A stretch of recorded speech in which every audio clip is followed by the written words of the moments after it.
What's the story? Are you not happy, or you're only half happy, or? Still to be happy about. Job's not finished. Job finished?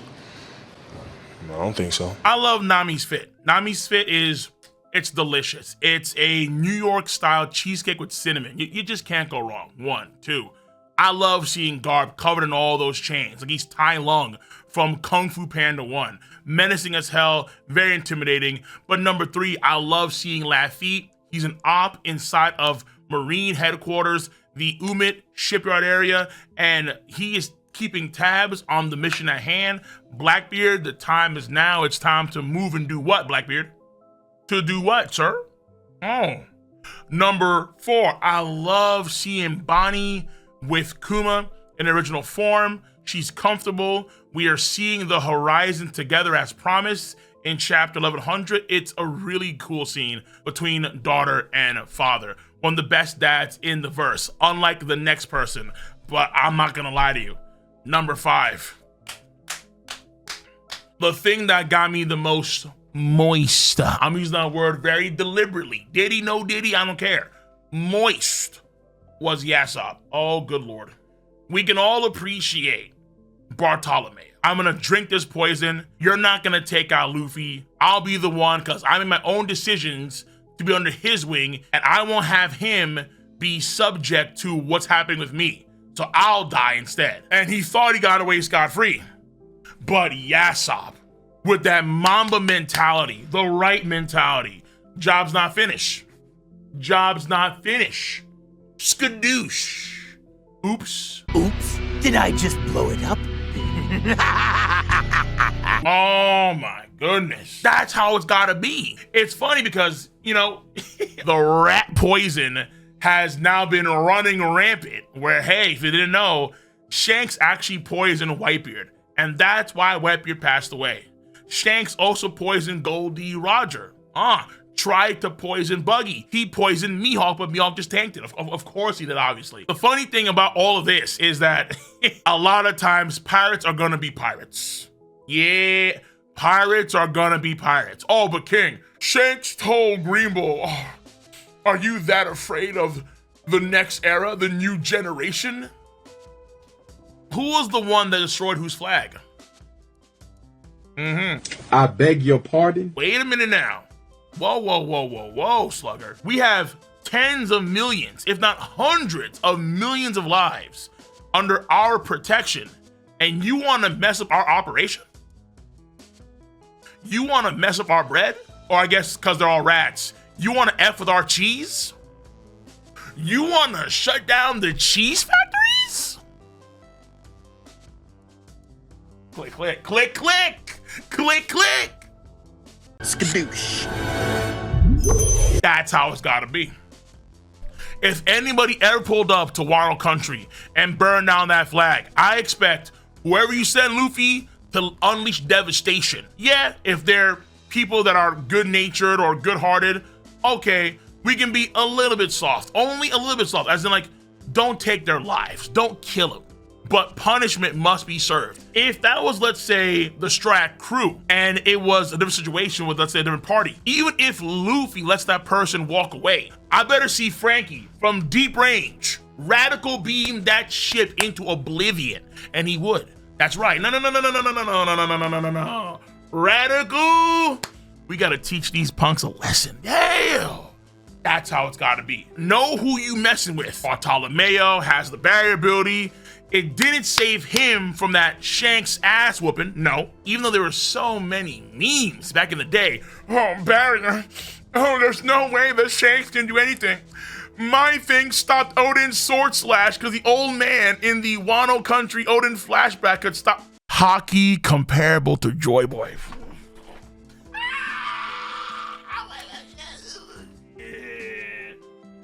Oh, good Lord. Good Lord. Yes. This is what I needed to see from the red-haired pirates, and they're delivering. Damn right. Oda doesn't miss with these guys. No pun intended. He doesn't miss. And that explosion. Why? I don't know.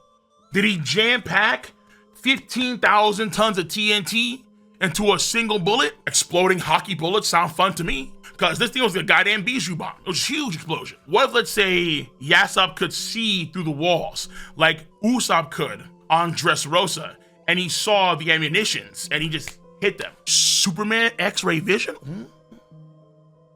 Whatever it is, it was delicious. It was scrumdiddlyumptious. I love it. Maybe not as much as the Strats enjoyed that one absinthe alcohol, the Scandinavian alcohol. To be fair, I'm not hallucinating. And apparently at some point they were, because this drink is intense. But wait! I want you guys, if you don't know, now you know, to check out all of my content across the board on all my channels. On Patreon for the reactions, on the Co-Requiem channel for the read-throughs, on Cole-san for the edited anime reactions and show reactions, and of course, the Cole Plus YouTube channel for all the topics and videos on hot news, trailer reactions, spicy subjects, and so on and so forth. Now, doubling back to Nami.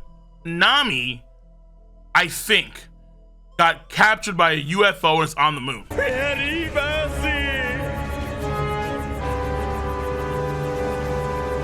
Maybe I had some of that green good stuff too, and I'm just going cuckoo, maybe. But I feel like, well, no, actually, no, that is the least likely option.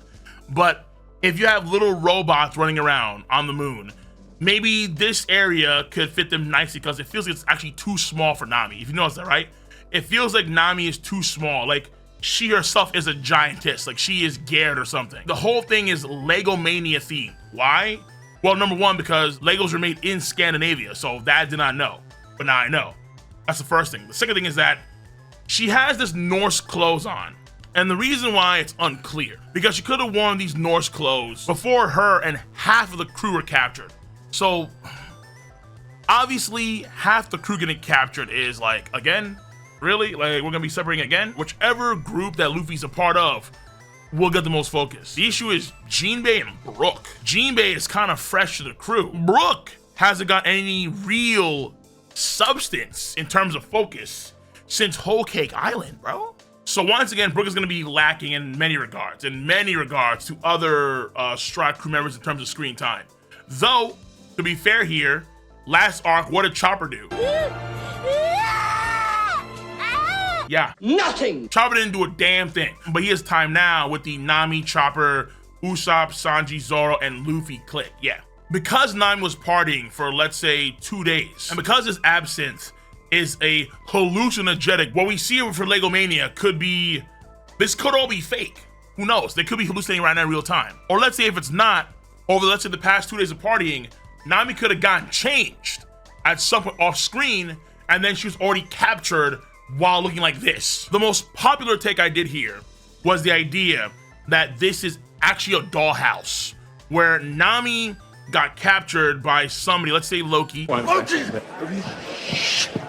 Where Nami, let's say, got captured by Loki, and then Loki, for some reason, got Nami changed up and put her into a dollhouse. Or let's say Loki has a daughter or something, and then she's messing around with Nami right now in the dollhouse. It's all pretty weird, but it probably ties to the same person we saw at the end of chapter 1124, where there was somebody on the shores of Elbaf, a silhouette that was saying, come on them, like waiting for, I think, the pirate giants. However you feel about that separation stuff, it's up to you. Like, I'm kind of numb to it now, where I do expect, honest to God, I do expect for the Strats to be separated at one point in time or another in the story. Whether it's, let's say, within an arc, or let's say even for entire arcs.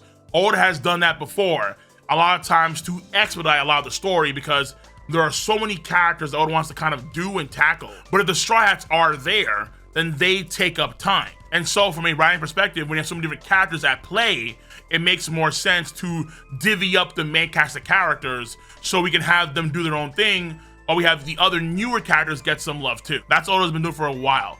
And even more so nowadays, because we even focus on other characters, what they're doing, like Shanks, like the Blackbeard pirate crew. And I think folks have been sleeping way too much on Blackbeard. Folks are worried about Emu, and they're worried about the elders, and pay attention to what Blackbeard is doing. I've been saying for a minute now that people have been ignoring Blackbeard's place on the Holy Land. And Blackbeard is literally Sly Cooper and thieves on a stealth mission at a shipyard that is either near or at Marine headquarters, Navy headquarters. Remember, Blackbeard wants to make his country into a certified world government nation. You have Garp locked up on ice? I've got him completely immobilized. And the celestial dragons need food? What if Blackbeard comes in there with a huge mound of food, meats and cheeses, to appease the world government nobles, and as a result, they get in their good graces even though he had previously betrayed them as a warlord of the sea. When they're down on their luck and they need food, they want to have their snacks and dinner and lunch and breakfast. Blackbeard is the one that brings in the cart full of meats and cheeses. Oh yeah. This is gonna be important, because every asset that he can gain, he's going to wind up reverting it to what? To finding the One Piece treasure. Oh, it feels like what we've said for a while now is finally coming to pass. This chapter, I think, is pretty, cut and dry. A lot of setup for a lot of major players, and the Stride crew, once again, doing the usual. What Shanks does now, not too sure. What Blackbeard does now is gonna be tied to the world government, which is gonna probably be tied to the what? Revolutionary Army. Because of Baltigo, they already have bad blood between each other, as it is. And now that Caribou's on the way, after he tells him what he tells him, after he does all this Holy Land stuff, Blackbeard does, guess what? We're gonna be making some major plays for some ancient weapons. So the pace for this chapter is solid enough. The counter components are all right too. Bartolomeo gets some love for sure. Yassop was impressive. And I get the feeling that Kuzan is lying when he says, like, to be honest, I was going for the kill, but he survived. Even though throughout that entire fight, Garp said repeatedly that, yo, like, you're holding back, you're soft. So maybe at the very, very, very end off screen when Garp was falling in chapter 1088, maybe then he decided, okay, fine. Once Kobe started to bloom, maybe Kuzan said, okay, now I'm gonna go like hardcore. And that's why we have that ice spear going to, let's say, Garp's shoulder or chest. Maybe. But Kuzan feels like he's hesitating or he's not telling the entire truth. But characterized, it's sauce. It's okay. It's story progression though. It's not really Shanks and the whole Bartolomeo thing. Luffy and Strides going to Elbaf, obviously that was a given. Them separating, okay, fair enough, fine. It's Blackbeard. Blackbeard is about to make a play that directly involves the freaking Holy Land. And he had Laffy as a spy.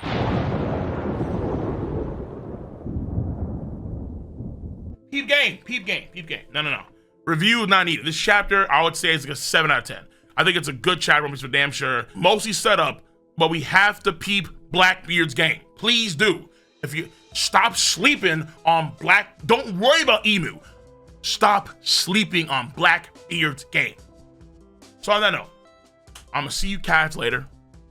My throat's kind of sore, you can hear. So I'm gonna get some rest. So until next time, everyone take care, stay safe, be easy. Peace out and have a nice night. See you. Bye-bye.